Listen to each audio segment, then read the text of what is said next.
back, everybody, to another episode of New Agreements. As you know, this is one of the first few in the Ocean edition. I'm pleased today to have Gail Gallie with me. Hello.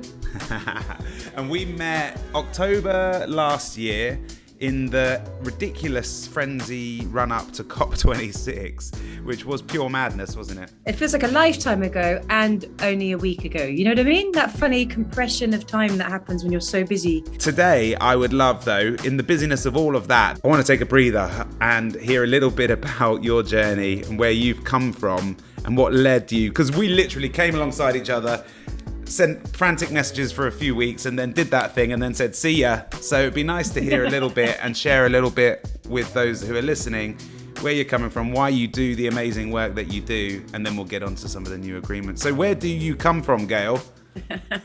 At this point, we really want to make it up and say, well, I trained as a nun. Well, I'm from Newcastle, quite literally. My first job was in advertising, and that little phase culminated in doing the political advertising for the Labour Party election that put Tony Blair in power. So I got switched on to not just advertising cars and chocolate, but actually, media is what I like. So then I wrote to Radio 1 and said, I just really like music and I just really fancy a change. And they had, there's just a series of lucky connections, but their head of marketing had just gone and they looked at my CV and thought, oh, marketing, advertising, same thing. Turns out it isn't, but that's how I got into Radio 1 and had a brilliant 10 years running their communications and ended up running all the youth stuff for the BBC. So I launched like One Extra, BBC Three, super fun times, but had to grow up. And so left and became a consultant, but immediately started consulting for all my favorite bits. By then, they were things like children in need and sport relief. And so began to switch into the cause space sort of naturally, and then had a very funny brief detour back into the advertising industry because somebody asked me to go and be a CEO of quite a big and well-known agency that I'd been the client of. I thought, I thought I've made it up once before, I'll make it up again. Made it up fairly disastrously for 4 years, realized I really genuinely not only did I not want to sell chocolate and cars, but I was really bad at it. And so I walked out of that sort of highly paid executive life and sort of metaphorically bumped into Richard Curtis, actually through a friend of mine, Kate Garvey, who had worked with Richard before. He just agreed at the UN that the best thing for these new goals for the world that were coming down the line, these sustainable development goals, would be if we could make them really like connecting from the off with everyone. There were goals for everyone. We codenamed the Project Everyone, and the three of us kind of seemed to pool our skills in the right way to get them launched around the world, designed, colored, all that stuff. And then the project went on. People seemed to like the goals. We enjoyed doing it together. And now there's about 32 people dedicated to just promoting all the goals. And then, so this is 7 years ago. And then for some reason, Kate, through her background, just lent into the more humanitarian side of things, women, poverty, health, those kind of goals. And I guess coming out of advertising and very kind of conscious of the effect consumption has on the world, lean in and support all the climate agenda, which is why we met at COP. And then I think my ocean interest is just a subset of the general climate piece, but I'm a Piscean. I'm never happier than when I'm in the water. I feel it's damage. I almost it's like spiritual about the damage we do to the ocean. I feel like is damaging to to myself, to us as humans. We came from the water. What are we doing? So that's my special subject within the whole goals is the ocean goal number 14. But generally I look after our climate goals and do a lot of our private sector interactions, which is why I happen to be in the Conduit Club that day, because it's a brilliant fusion of the private sector and the climate kind of interests that are going on right now. That's it. Is that a quick enough potted history? Well, and that brings us to one of the important factors of who you are. You are certainly a force of nature that can convey a huge amount of information with a huge amount of energy in a very short space of time. And I just before we get on to then more about what you're doing now, maybe some open water swimming chat, which we've touched on. Please, just come back from Cornwall. Oh, nice. But I want to touch on three things. One of those is, just knowing you, I can see that you're a force of nature. I can see that you've always had this sort of momentous or, energy that has a real momentum with it that probably people just catch along with and get on for the ride. I certainly did on the COP journey. But you mentioned a term, making it up. And I guess for some of the younger listeners here who are like finishing school, university, first couple of years at work. I guess just quickly, my question is, how did you get that mindset or that confidence that is up for making it up? Because it sounds so simple, it sounds so easy, but most people aren't willing to just make it up. They think that things aren't just made up, or they're not somebody who can do that. And also, how did you end up in advertising? Because, you know, from there it's this amazing snowball of, oh, and then I was this and then I was that, but it's the momentum at the beginning, I guess, I'm interested in. Well, that's such a nice and good question, and one where I'm very happily give credit to my family, I think. So I come from a very working class background. Geordies, they do just get on with things. They don't look into the dark corner, they find the light, right? And sometimes to a fault. So I think I'm born of a culture that just tries to find a laugh, tries to find something good. You know, we were not privileged. My dad's story is amazing in terms of kind of his family. You know, that was struggle, right? That is proper struggle. We were not struggling, but we were a working class family. But with this energy that comes, I think, from being a Geordie who feels honestly just really lucky. My mum and dad were just felt lucky every day to be in a house with some family. And so it's not like I ever believed, I never grew the confidence to think I can make it up. It's more that I just chose to lean into what I really like and where the crack's going to be. So I think that's the energy that I follow. Not I'm going to make a rational decision that I'm good enough to do that, because actually, if I examine that too far, I probably wouldn't be so confident. So there's that is like the in me down the line, I think. And that took me to Oxford quite young. Like I was at a school that my mum had got into when she was a child, but they couldn't afford to send her. So they were keen. So I got a scholarship there. That a teacher there like spotted a potential for making up another language, French as it was. So I got into Oxford. I got into Oxford when I was 16, and turned up when I just turned 17. The term started. But I'm from, still Geordie background, imposter syndrome raging, and also no cash, right? So the problem with the languages degrees, you have to spend a year in the country. And I spent a year in Italy, having like one of the best years of my life, but running out of money rapidly. And also the grants had run out by then. My parents' sort of ability to support me had definitely run out. So I needed to get a job. And in those days, they still, I don't know if they do this anymore in universities, but they used to do this thing called the milk round, where certain industries would come to your college, especially if you're at Oxford or Cambridge. They'll come to your college and they'll put on a show because they were trying to recruit the graduates. But by the time that was happening to me, there were only 3 industries that were doing it. There was the finance industry, which clearly, as discussed, by imminent bankruptcy, not good. Then there was the law, but obviously like you need to be a law student, or there was the advertising industry. And if I'd thought of anything, but remember I was only 20 at this point, if I'd thought of anything, I thought I'd quite like journalism, I'd quite like to communicate. I think that's the thread in my career, is that I really like communicating. I can distill stuff and communicate it out my mouth quite quickly. I think that's, as I've got older, that's what people have fed back, that that's kind of the superpower I've got. I'm not brilliant on detail, but I'm really good at assimilating a lot and then quickly telling someone else about it, or motivating someone else to believe it. And so that was the only one I could lean into. Advertising sounded quite like telly. And lo and behold, the process then happens. And it was funny. It was a bit like The Apprentice before that was invented. You all got swooped up if you're a finalist, and you got to live in a house for like 3 days. I mean, I was like, this is the high life, London, posh house, taxi account. And then you get given a pitch. It's literally like The Apprentice. So I ended up being offered a couple of jobs from that. Amazing. That's why I was in advertising, not from any kind of long history in the family or inkling that that's what I wanted to do. And it was a riot, and it was brilliant training, because you've got, a bit like journalism, you've got to have to pick up industries really fast. So as a graduate trainee in advertising, you always get the worst accounts. So I got like some British Gas regional Southwest with a sex pest in charge of it. And, it's like you have to fight your way through that. And then the egos you have to deal with, like the creative directors, as were these sort of always men. And really, but the key thing there was not the gender, but it was just like infantilized people who literally waited for things to arrive on plates, the brief, I will give you my creative. It's hilarious thinking of your kind of work and this audience now, if you just get creating. Whereas, in that era, they were all sitting there thinking they were Steve Jobs before they knew who that was. And then you get bossy clients who were up, I'm paying you to tell me what I want and take me for dinner if I want you to, and all sorts. So it was a brilliant training ground in people. and in the world. As I say, you bounce from British Gas to Sanpro to the Dairy Marketing Board, and if you were lucky to Levi's or to VW, if you were lucky, you got a bit of a mix in your portfolio. But it was a brilliant training, and I to this day will teach young'uns who are starting jobs what I learned in the first month of my life in advertising, just about how to hold a meeting. How to make sure that everyone is going to be able to contribute, which is basics like give it an agenda, set a time, write down the objective. We were taught that with like pads, but basics, which I think is just an amazing thing to still hang on to.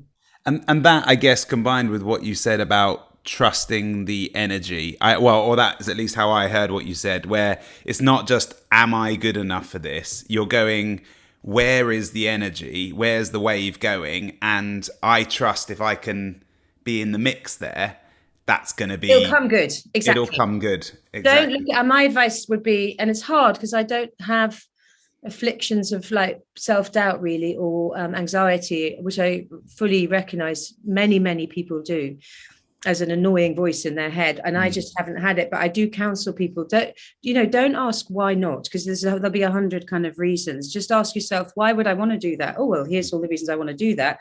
Go for them. Because if you're happy doing something, or you're excited by doing something, the chances are the good enough bit will catch up.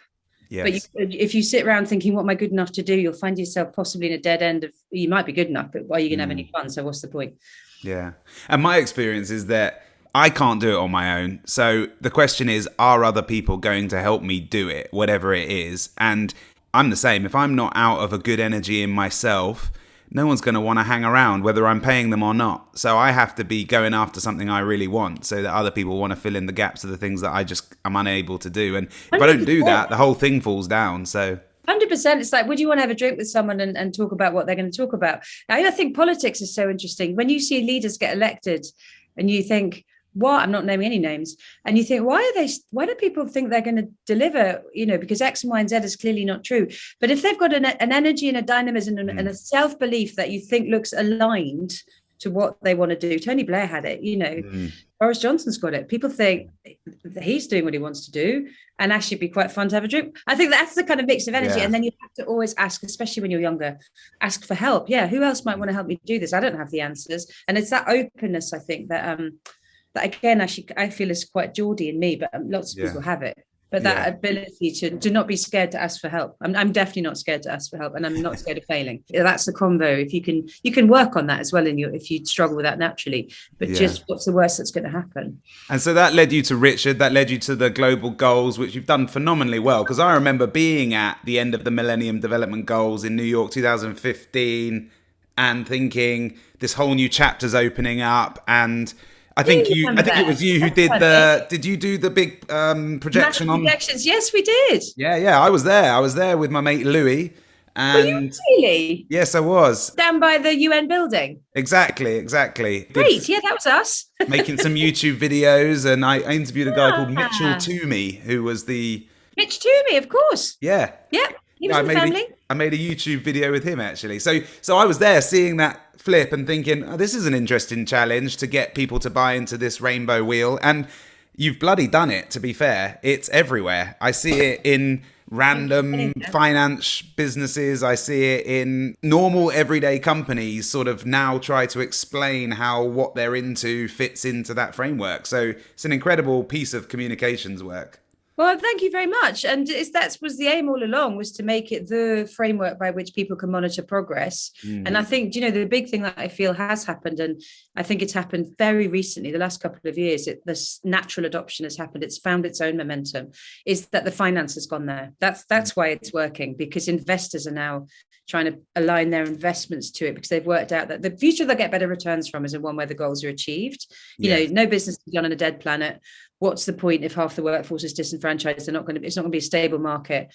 So the finances moved that way, and suddenly everyone, so all the startups go that way. Every young generation wants to be on it, earning the money, like succeeding, but in a purposeful way, perfect framework. So I think it is taking. And now what is interesting for us, shifting slightly away from just awareness, because as you say, that's happening on its own.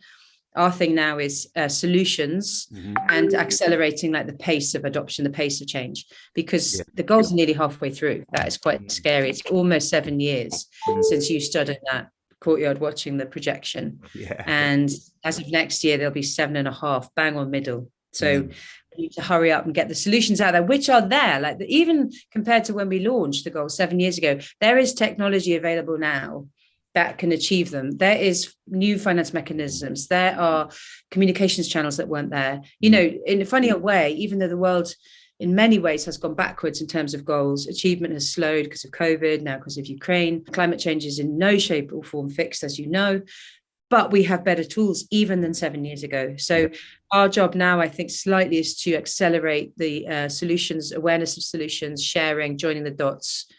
And then maybe we'll get closer. And who knows if we're going to achieve every one tick by 2030. But as I said to you earlier, I'm not scared of failing. The key thing is who can help us get closer than we are now. So that's where we are.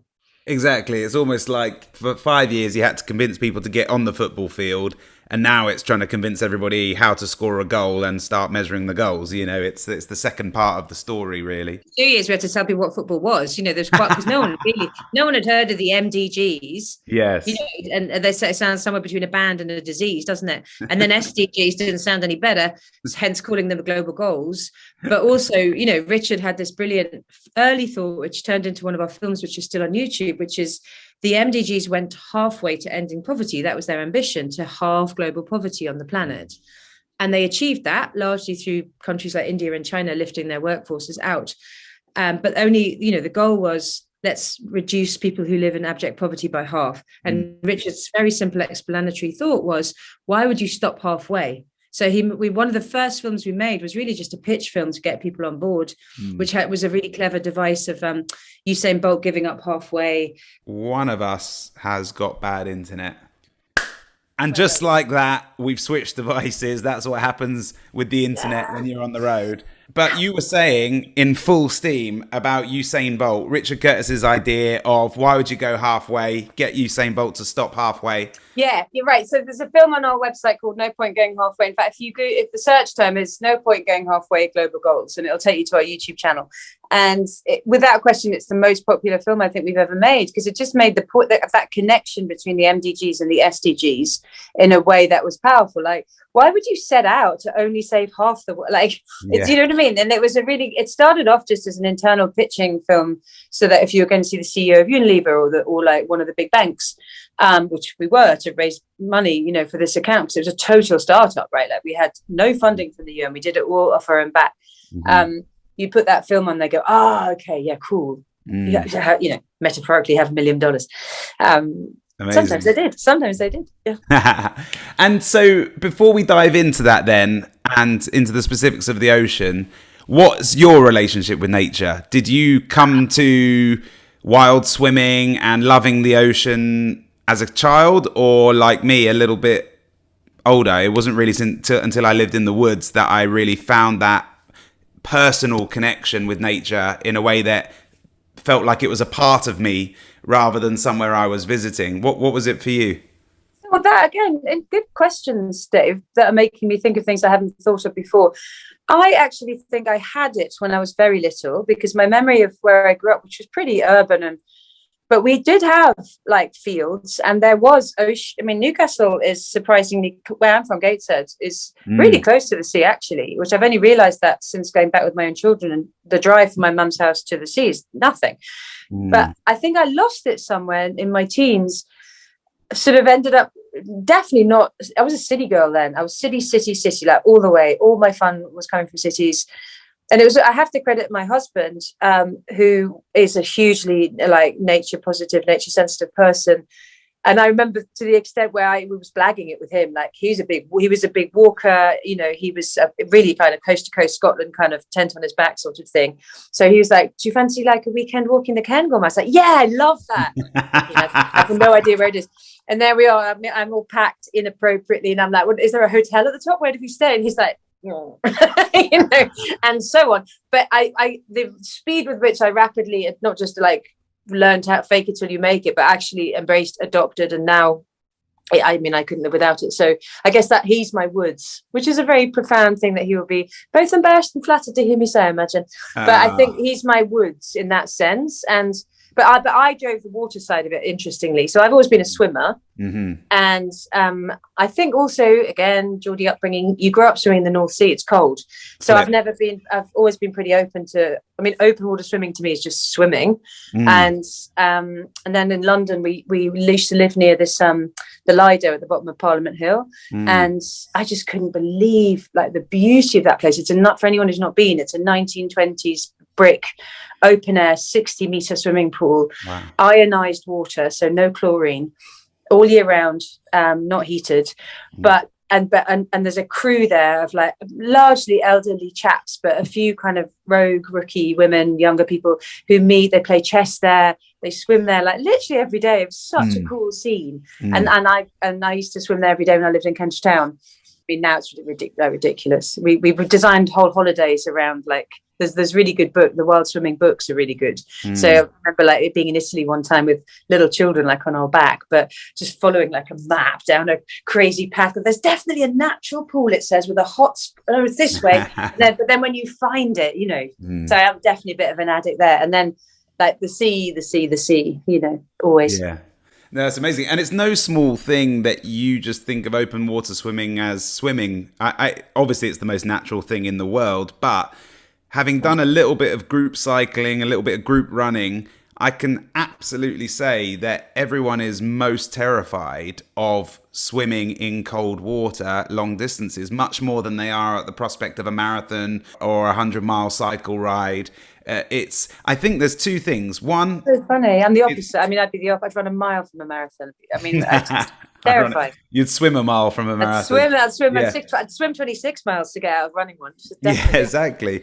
I think there's two things about it. One is the fear of. There's a lot of fear involved with being out of the normal land-based activities of drowning. Basically, it's quite primal for a lot of people.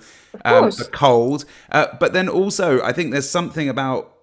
We're not quicker. We go even slower in water than we do on our feet. And I think there's something associated with the fear of like just can't go fast enough. All the nightmares I have are where like I try and punch baddies, but my hands are going in slow motion. And this is like horrendous. Like I'm trying to defend myself and just can't because I'm going too slow. So I think there's something quite primal that people really have to encounter. And that's why I like it as a form of adventure and activity. I'm doing, as you know, we talked about it, I'm going to be trying to swim 4 of the lakes in the Lake District. Hoping to come and see you there. So that's what we discussed. My favourite part of the country to swim in. My favourite. Exactly. Yeah. A veteran, if that's not aging you too much. Well, I wish I were a veteran of lake swimming. There's people who are, like, for sure. You'll meet them. You'll see them. Yeah.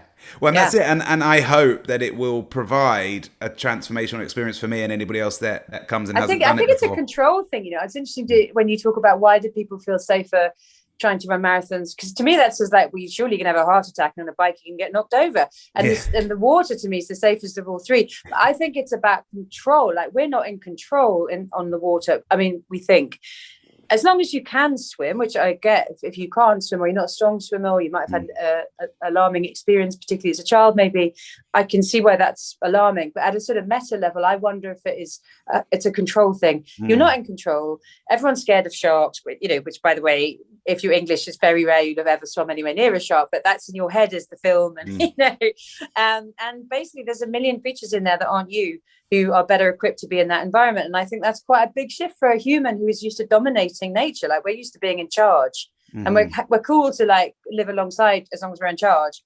And the water, you're very rarely in charge, but I think once you surrender to that, that's why for me it's so profoundly relaxing, because you just drift.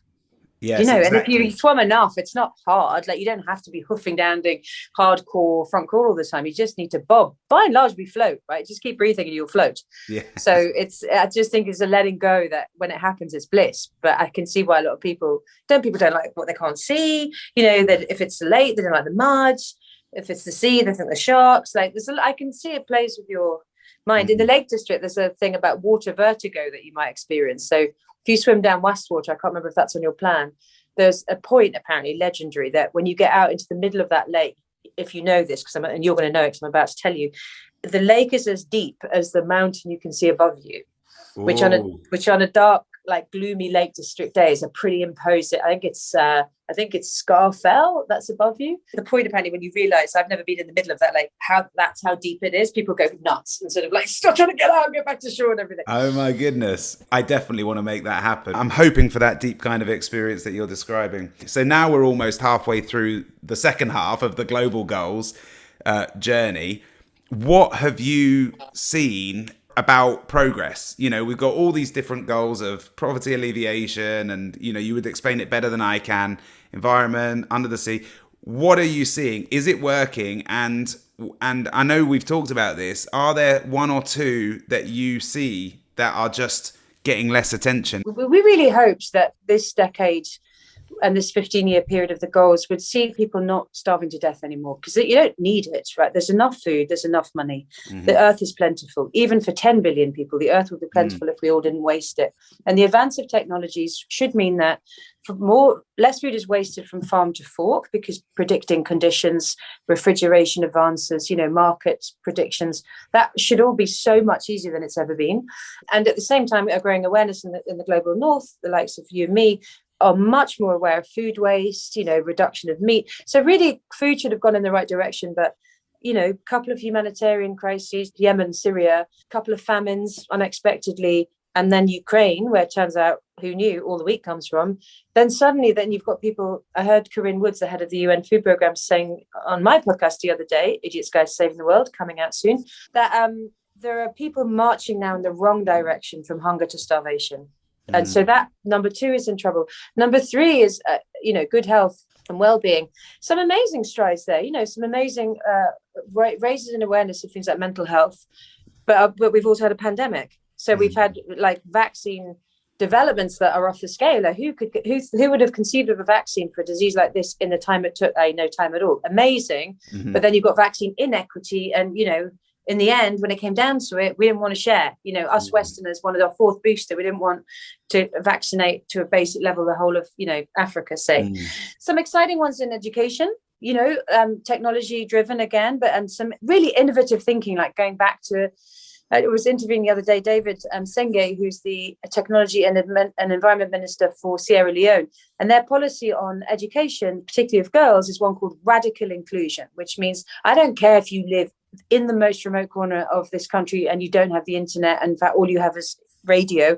Great, we'll send your education down a radio frequency, and if we have to come and build you a mast, we'll do that. So exciting tales from different areas. There's a goal for industry and innovation that has obviously gone very well. There are unbelievable things going on in the world to do with those 2 words that are exciting, and kind of thing that we both would get excited about. Climate action took 2 steps forward, 1 step back at the COP. Lots of money mobilized, but not enough given to the developing world to get them with the program. But there were 2 steps forward for sure. There are movements emerging on the streets in Goal 13 that are, Fridays for Future, the indigenous community leadership. These are new things emerging that I think will carry that goal faster. So I'm excited about that. This year is a big year for nature. Goal 15, life on land. Nature positive is the phrase we were using a lot of COP, and this is the year when that will get scientific parameters around it, fiscal kind of monitoring mechanisms. Companies and funds will have to start sort of quantifying exactly how they are nature positive, so not just non-negative, but actually regenerative. And that's exciting. I've to look excited. We are, definitely facing frightening new revelations of science, but I'm hoping the behaviors that we are adopting is turning that in the right direction. And here's a fun fact that I learned the other day. I haven't ratified it, but it seemed to be scientific. If we all did the right thing tomorrow, right? If we all stopped emitting, if we all stopped raping nature and started living from regenerative food sources and stopped the fast fashion, the world would bounce back to optimal state in 4 years. Wow. So we've heard 50, haven't we? We've heard if we all tidy up our act, it's not even our children that will see it as a one-off time. It's not actually. If we got radical on it, then the world would, and then I'll send you the link when I remember where the source is. But please do. It's not made up, and that gets me right out of bed and back on the last 7 years.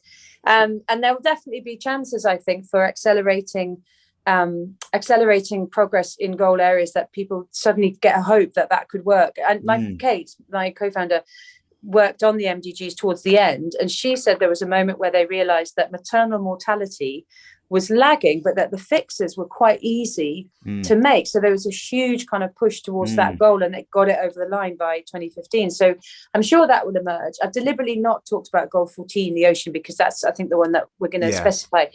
I feel like there was tremendous progress being made on the ocean. It was coming last. It was the least understood. It was the least invested in. And an early study I saw by the British government, in 2016 said it was the least likely to succeed as a goal. I think that's maybe why I leaned into it so much. It was actually rated as like doing the worst. And then I sort of buddied up with the UN's ocean champion, Peter Thompson. We threw ourselves at the ocean conference that happened in New York in 2017. It felt great, and it felt like there was momentum building, and that conference agreed that they would negotiate. The UN would lead a multilateral agreement to have a treaty for the ocean, a treaty for the high seas, so that we would stop dumping waste, so that people could be held accountable for overfishing, all the things that we know are ruining it. And then the pandemic slightly knocked it off the tree, and I think the whole community really heaved to get climate in general back on the agenda for COP. But the ocean felt like it slipped. So this year, my sort of personal mission is to get the ocean back to the forefront, just to pick up that momentum again, because, meanwhile, Peter has been driving those negotiations. There's a summit in July in Lisbon, which should achieve the treaty, which will, in theory, we've already had a bit of it achieved. There was a breakthrough in Nairobi a few weeks back where we got a plastics treaty, like a globally, legally binding use of plastics treaty, which is, it's not the only issue facing the ocean, but it's certainly the one that probably most people know about. So that now goes into national dialogues where each country has to work out, how am I going to stop using single-use plastic, using up the carbon and also polluting land and ocean. So, I have faith, but we need to get the energy back up around the ocean, which, that's what you and I connected over first. And that's a sign, like someone like you has pivoted and is like throwing themselves into the ocean space. I think that's going to happen all over the world. And we need to keep sort of fanning that one. More businesses are stepping in, the finances coming in. My point about the money drives the action. People have worked out that there's money to be made in blue carbon markets. We're planting trees as fast as we can plant them on land. Hang on a second, like kelp, underwater forests, mangroves, they sequester carbon faster than anything else, easier and for longer. Whales absorb like more carbon than thousands of square meters of forests. A single whale, a blue whale, is a huge carbon sink. Killing whales makes me very angry because it's on every level. But just the plain economics, invest in a whale. Right?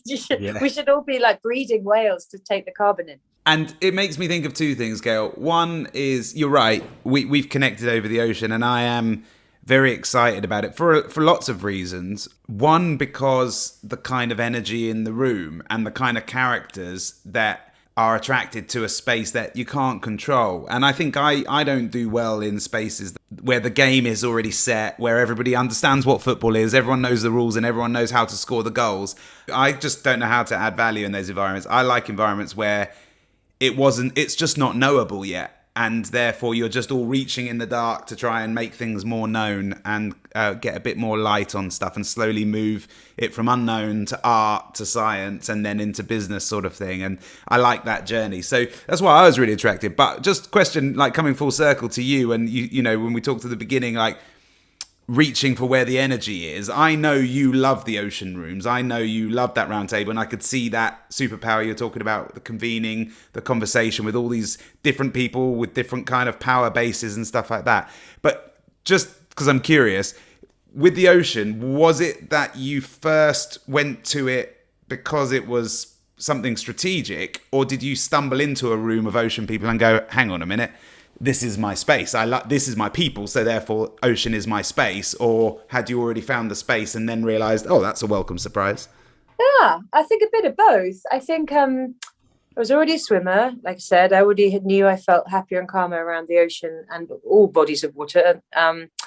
Then I saw that chart I talked about, the UK government showing ocean was at the bottom, was going to stay there. And then I heard about the ocean conference. So I went over and I definitely found my people there. I mean, I don't know if I told you this when we previously met, but one of the things we did, guerrilla, right? We didn't have any real funding to do. At that point, it was quite difficult to find people who would fund ocean work. It's getting easier, but it was an underfunded thing. And a friend of mine from Costa Rica, well, he's English, but they've been living in Costa Rica, just come home.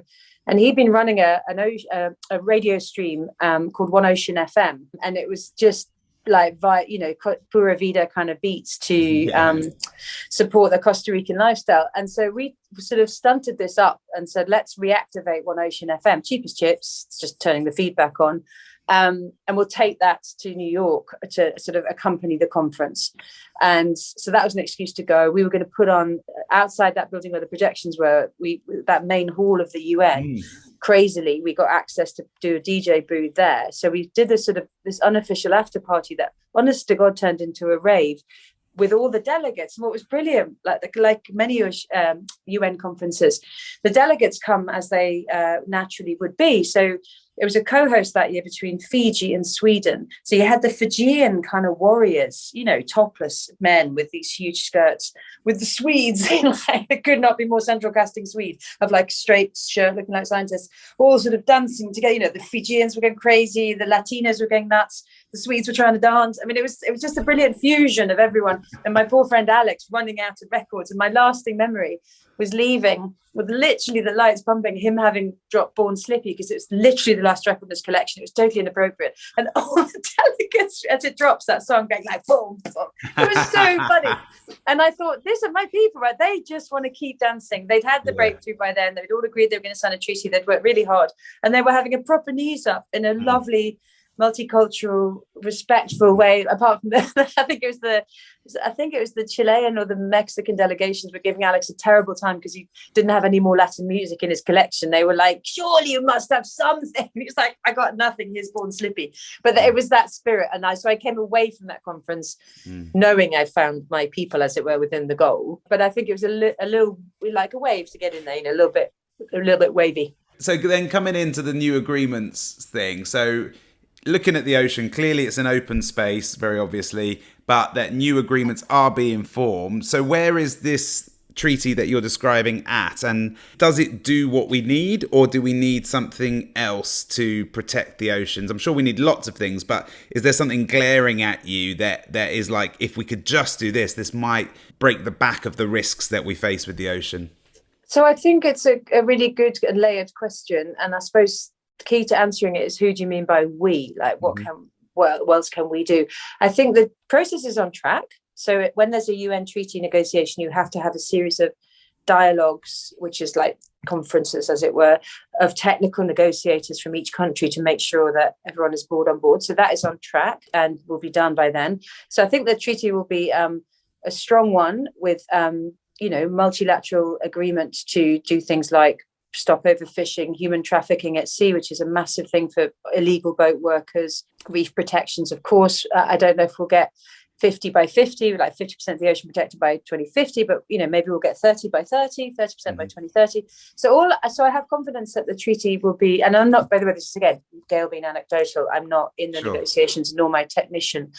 My worry about what is missing potentially is who's going to police the agreement, because what happens at the moment is things like bottom trawling, right? Those enormous, almost unfeasibly large boats that they don't just kill everything in their wake, they annihilate the ocean floor, which means that so much carbon is released. It's ecologically incredibly damaging, and then nothing comes back. So they are literally murdering the ocean floor. Now, they have been outlawed in many places. They have had restrictions placed on them, but it still happens because the ocean is so wide open and massive. So what needs to happen is, once you get the law in place, you need the lawyers, basically. So I think, Peter told me, who's the ocean, the chief ambassador for the ocean to the UN Secretary General, he told me there's an office in Geneva, which is the Blue Crime Office. And he also told me they're tooling up. So I was excited by that, because what you do here is, even with the policies, you do need to police it. And there are certain institutes, like Benioff Ocean Institute is very good at it, X, the Moonshot Factory, credible sort of sensor sort of developments. And think about Google Earth. You can see what's going on. Nets now are supposed to all be tracked, so you can tell if a catch has come from or been into the wrong part of the sea it shouldn't have been in. I heard the story about there are boats which are official and sanctioned, and they're fishing in the right area, but all they do is they sail out to the edge of their area, meet a ghost boat, which is such a chilling phrase in many ways, take the illegal catch, but it comes in as, oh, we caught it in, the areas that were supposed to be okay. And that's the darkest thing I've ever heard, is that the people who work those ghost boats often don't exist in this anywhere, and they get pushed off when they've had enough. Oh, wow. So dark. So all that needs policing in a way that, again, technology, we should be able to do that. There should be the will, and there's definitely the tech, and there will be the law soon. So that's the sort of yin and yang of it. I think I think the treaty is on track, and then we all need to get behind the policing of it. I think the human will responds so quickly to it. The kind of what can you and I as normal people do? You look at when Blue Planet happened several years ago, the crescendo of awareness around, plastic is bad, we have changed completely in the decade our habits on plastic bags in this country. And I saw that quantified as something like, that's 1.8 billion bags that's not gone into the sea, because that's where they were all ending up. And don't get me started about UK and dumping sewage into rivers, because that is a particular issue that just must be sorted. So I think it's about, we need to then move into a regulatory phase, basically. I think all the pieces could be lined up, but we need to bring in the legal muscle to make sure that it's adhered to. Okay, so getting behind, getting literate, getting to understand this new treaty, what it entails, and maybe finding ways to be active around making sure it has teeth at the end of it, that it actually can deliver what it set out to deliver. What I've been thinking about with our company is, how do we create a culture that makes it cheaper for a company to have a regenerative relationship with nature than an extractive one? Because ultimately that's the end of the economic conversation, isn't it? When it actually becomes cheaper, then everyone's in, no matter what their compass says. Follow the money, exactly. When the money goes, when it flows in the right direction with the money, definitely. And annoyingly, right? Because we made up money, so it shouldn't be our master, but it seems to be. So we are where we are. Exactly. And I think for me, the picture in my head that I keep thinking of is Nauru, this little island in Asia Pacific that's got like 10,000 people living there. And it's got less than, I think, about £5,000 GDP per capita. And on their main website, I saw that they are putting this plea for them to be able to trawl around their island with the International Seabeds Authority. And I don't know how that relates to the treaty, but I'm interested, because what was interesting to me is they quoted that they want to be part of the green revolution. So they want to get these polymetallic nodules, these little metals out of the ground in order to build the batteries that we want for our Teslas and whatever. Very controversial area there. It's not that we need to conclude it, but it helps me to have practical examples in my brain, because, as you said, the reason we're on track for a lot of the global goals is because the economics of India and China. So if you're leading Nauru, it is your job to try and double the economic output so that everyone's richer, because that will lift them all out. But it's people who talk to Nauru's job to offer regenerative ways of them engaging with their land, so that they end up better off for the long term, not just for one generation. 100%. I mean, it's very that, but you've nailed it. Is incredibly hot potato, that one. Manganese nodules at the bottom of the ocean, because the investment people who are, it's really expensive to get them out, right? So you have to raise a ton of money and deep sea mining equipment to get them. So there's some very swanky investor decks going around that position themselves as green, right? They say that we'd love not to disturb the ocean floor, but it's that or these poor apes in the Congo people. So, and that is a false choice, but that is how it's being presented. And of course, the other thing that you've highlighted there, that's just one example of 1,000 we could get to of fair sustainable development. It's that's like telling people they can't drive cars, or they can't, petrol cars at least, they can't burn carbon, they can't have fire, they restrict the amount of electricity they're going to have, because we've used it all up in the global north. No, but you can't develop. It's really, you have to watch that narrative, but at the same time, manganese nodules took 2 million years to get there, and that you're not going to get them back, and to get them out, it's a bit like trawling to get them out.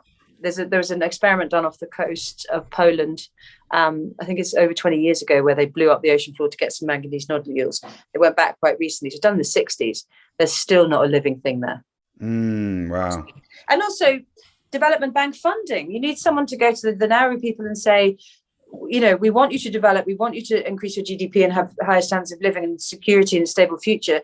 here's the reasons why that's not the route to do it. Here's some bridging finance to help you invest in a sustainable industry, whatever makes sense for your area, and move on that way. And that's an excellent tiny example, but a really profound one that hits those two things, ocean and sustainable development. You know, as you said, the money's changing down the finance pipe. They've got your message. They're getting all aligned. Can we value things like biodiversity in such a way that Nauru or another island you nation... want Nauru to be planting kelp forests like there's no tomorrow. Because it's going to make them richest. Yes, and then selling that on as a carbon offset. I mean, you know the model. You want that to be happening regenerative rather than extracting as a one-off, ruining their natural environments, ruining the chance of reefs growing and kelp coming back, which would in turn protect them from rising sea levels and storm surges. But they might not know that. You know, this is not their fault. But exactly. I do get angry with the capitalists who Nauru would not have got to that idea on their own. That is people from Silicon Valley having thinking that there's an immense. I've seen the investor deck. You know, it's a promise of an extraordinary return, and it's good for the planet. It's like it is not good for the planet. Planting 1 million square miles of kelp forest around that island would be amazing for the planet and regenerative for those people. I couldn't agree more. I'd love to get them a different deck in their hands that can create an alternative future, as an example. But Gail, are there any final thoughts that you want to leave people with when thinking about the ocean, thinking about global goals, an action, a mind shift? Just keep trying everything, and don't give up because you can't do everything. You know, the ocean is one goal. There are many points in your daily lives where you can make a positive difference for the world by what you buy, what you watch, what you share on social, watch your carbon consumption. The digital is the new oil, and you need to be super careful. Bitcoin and crypto is all really exciting, but currently it's using more carbon up in Sweden. So really, don't be lazy. Search for the most eco-friendly form of your technology that you possibly can. Every tiny thing makes a difference when everybody does it at once. And then for oceans, just, you know, if never in the rest of the year, but June, raise your voice for the ocean. Jump in the water, check out the treaty, raise your voice in June. That sounds really good. And you tell me, Dave, when you're swimming the lake so I can make a note and see if I can come and join in. Lovely. I will send you those dates. We've booked it now, so I will let you know. Exciting. Gail, thank you so much for jumping in, joining on New Agreements. Guys, I hope you enjoyed that, and we will be coming back at you soon with another New Agreements with the ocean theme. Speak to you soon. Bye. New agreement.